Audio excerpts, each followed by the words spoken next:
2026 সালে তৃণমূলকে উপড়ে ফেলতে হবে বললেন সুদীপ্ত দাস।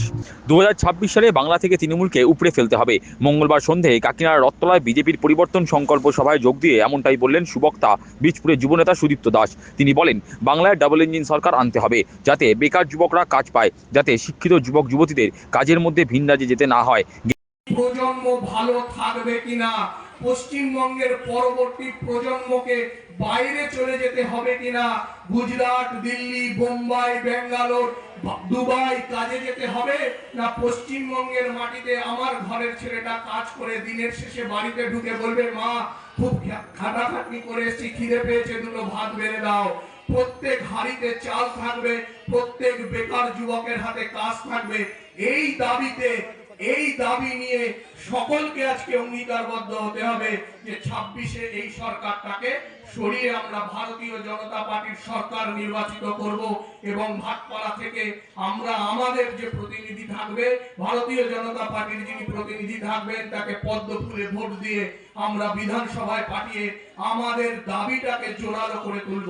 এই বলে গেরুয়া শিবিরের লড়াকু নেতা এদিন বলেন, গোটা সরকার দুর্নীতিতে নিমজ্জিত, টাকার বিনিময়ে চাকরি হয়েছে, এমনকি তৃণমূলের কর্মীরাও চাকরি পায়নি, শিক্ষকদের রাস্তায় ফেলে পেটানো হচ্ছে। রাজ্যের শিক্ষা ব্যবস্থা নিয়ে সুদীপ্ত বলেন, সরকারি স্কুলগুলো ঢুকছে, বেসরকারি স্কুলে রমরমা কারবার চলছে। তার কথায় সরকারি হাসপাতালগুলো বেহাল দশায় পরিণত, অথচ সেবাশ্রয় শিবির নিয়ে নাটক চলছে।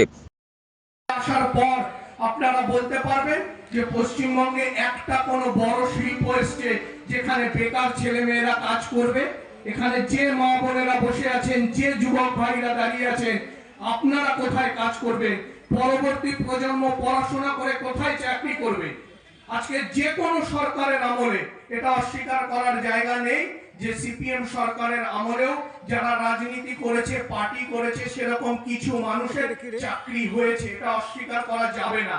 কিন্তু এরকম ভাবে প্রাতিষ্ঠানিক দুর্নীতি, একটা গোটা সরকার দুর্নীতিতে ইনভলভ, শুধুমাত্র টাকার বিনিময়ে, এমনকি তৃণমূল কংগ্রেসের কর্মীরাও চাকরি পায়নি বিগত কয়েক বছরে, শুধুমাত্র যারা টাকা দিয়েছে তারা চাকরি পেয়েছে। আজকে শিক্ষকদের রাস্তায় ফেলে লাঠি পেটা করা হচ্ছে, স্কুলগুলো, সরকারি স্কুলগুলো বন্ধ।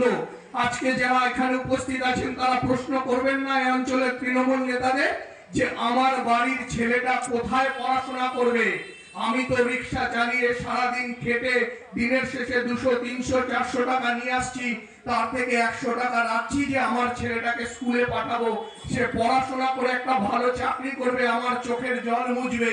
এখানকার মা বোনেরা, এলাকার তৃণমূল নেতারা যখন বাড়িতে আসবে তাদের প্রশ্ন করবে যে বাবা তোমাদের তো ভোট দেব, কিন্তু আমার ছেলেটা, আমার নাতিটা কোন স্কুলে পড়বে? আজকের সরকারি স্কুলগুলো ঢুকছে, প্রাইভেট স্কুলগুলো রমরমা ব্যাপার, সরকারি শিক্ষা ব্যবস্থা ধসে পড়েছে। যখন তৃণমূল নেতারা বাড়িতে আসবে তখন এখানকার মা বোনেরা তাদের জিজ্ঞাসা করবেন না যে বাবা তোমাদের ভোট দেব, কিন্তু আমার চিকিৎসা কোথায় হবে?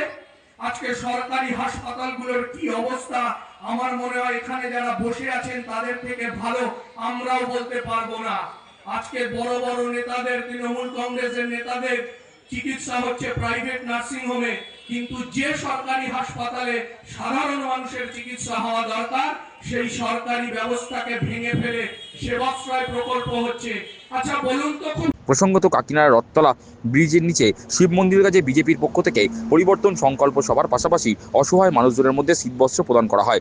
উক্ত সভায় এদিন হাজির ছিলেন ভাটপাড়ার বিধায়ক পবন কুমার সিং, দলের ব্যারাকপুর জেলার সভাপতি প্রিয়াঙ্গু পাণ্ডে, ব্যারাকপুর জেলার সম্পাদক সোহন প্রসাদ চৌধুরী, ভাটপাড়া 1 ও 2 মণ্ডল সভাপতি যথাক্রমে সুমিত চক্রবর্তী ও সুরজ কুমার সিং, প্রাক্তন কাউন্সিলর প্রমোদ সিং ও পল্লবী কুণ্ডু, রাকেশ সিং, উমেশ রায়, রত্নেশ্বর দাস প্রমুখ।